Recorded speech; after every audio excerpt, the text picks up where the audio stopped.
এখানে পছন্দ করে। এখানে তারা কেউ ওই মানুষের জায়গা দখল করে নিয়ে নদী খনন করে মানুষের বিলে গিয়ে লুটপাট করে এখান থেকে কেউ আমার মনে হয় না যে কেউ এই ধরনের বেনিফিট নিয়ে তার পরিবার চালান, পরিশ্রম করে সবাই চালান।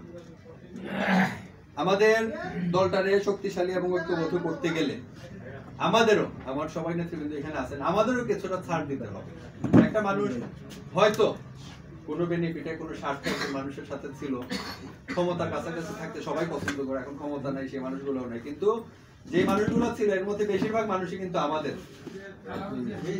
তারা যদি আজকে সেখান থেকে দূরে চলে আসেন, আমাদেরও কিছু নৈতিক দায়িত্ব আছে, তাদের আমাদের দাওয়াত দেওয়া, তাদের আমাদের কাছে এই দূরত্বটা অবসান ঘটানোর জন্য আমরা সবাই চেষ্টা করব। আমাদের সিনিয়র নেতৃবৃন্দ আমাদের সহযোগিতা করবেন, ওনাদের নির্দেশে, ওনাদের আশ্বাসে এবং ওনাদের সহযোগিতায় আশা করি আমরা সবাই মিলে দলটাকে সুসংগঠিত করে সামনের দিকে বড় একটা জেলা কমিটি আমরা গঠন করতে পারবো।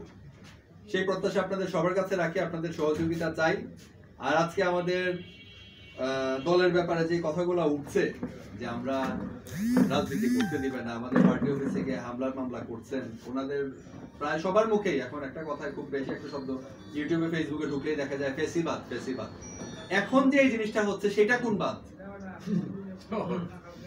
এখন যেটা হচ্ছে সেটা কোন বাদ? আপনারা যে কাজগুলো করছেন আপনাদের নালিশ দেওয়ার জায়গাটা কোথায়?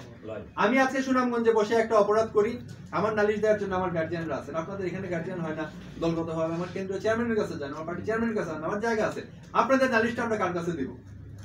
এই যে বেয়াদবি, অশ্লীল বাক্য উচ্চারণ, অভদ্র কথাবার্তা এবং দুঃসাহসী যে কাজ কারবার, এগুলা একটা জায়গা পর্যন্ত ঠিক ছিল, এরপরে উচিত ছিল আপনারা আপনাদের জায়গায় ফিরে যান।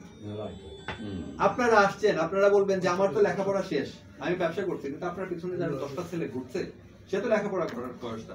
এই যে একটা অশিক্ষিত জাতিরে আপনারা ভবিষ্যতে আমাদের উপহার দিচ্ছেন, এই যে ছেলে পেলে গুলো যারা নেতৃত্বে আসছে, লেখাপড়ার ছেলে, তারা এখন রাজপথে দৌড়তেছে। আন্দোলনের সময়, ছাত্রদের সময়, সৈনিকদের সময়, আন্দোলনের বয়স আছে, সময় আছে, তারা যতটুকু করার করছে এবং যা করছে সাহসী পদক্ষেপ নিয়ে করছে। আমরা বুঝতে পারছি যে তাদের প্রাণের কোনো মায়া নেই, সাহস নিয়ে করছে। এরপরে এখন দেশটা পরিচালনা করতে গেলে রাজনৈতিক দলের দরকার, বুদ্ধিজীবী মানুষের দরকার, সিনিয়র নেতৃবৃন্দের দরকার।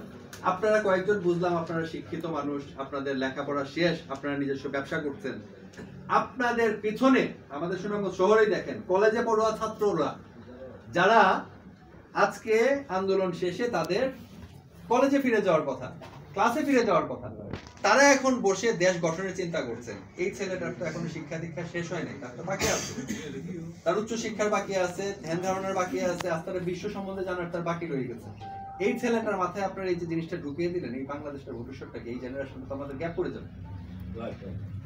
আপনারা যেটাই করেন চিন্তা ভাবনা করে করেন, আর আমাদের ব্যাপারে আজে বাজে মন্তব্য আপনারা করবেন না, আমরা সেই আশা করি। কারণ জাতীয় পার্টির এই ধরনের কোনো ইতিহাস বা ঐতিহ্য নাই যেটার কারণে আপনারা আমাদের সেই কথা বলতে পারেন। আপনারা এই গত 25, 30, 40 বছরে যা করছেন, এইগুলার সাথে আমি সব দলকে উদ্দেশ্য করে বলতেছি, এখন যারা আছেন তাদের উদ্দেশ্য করে বলতেছি, আপনারা যা করছেন এবং করে যাচ্ছেন, জাতীয় পার্টি কোনো কালেই এই ধরনের কোনো কর্মকাণ্ড করে নাই। এতটুকু আস্পর্ধা, এতটুকু দুঃসাহস এবং এতটুকু নৃশংস নির্মম জাতীয় পার্টি কখনো ছিল না।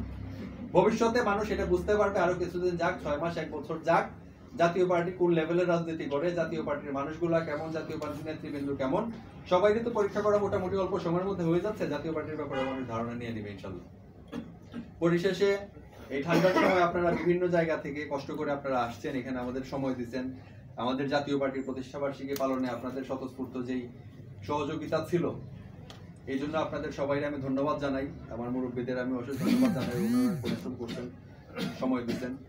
আমার নেতা জিএম কাদের সাহেবের হাত ধরে জাতীয় পার্টি অচিরেই আবার সেই পূর্ণ শক্তি নিয়ে ফিরে আসবে, সেই আশাবাদ ব্যক্ত করছি।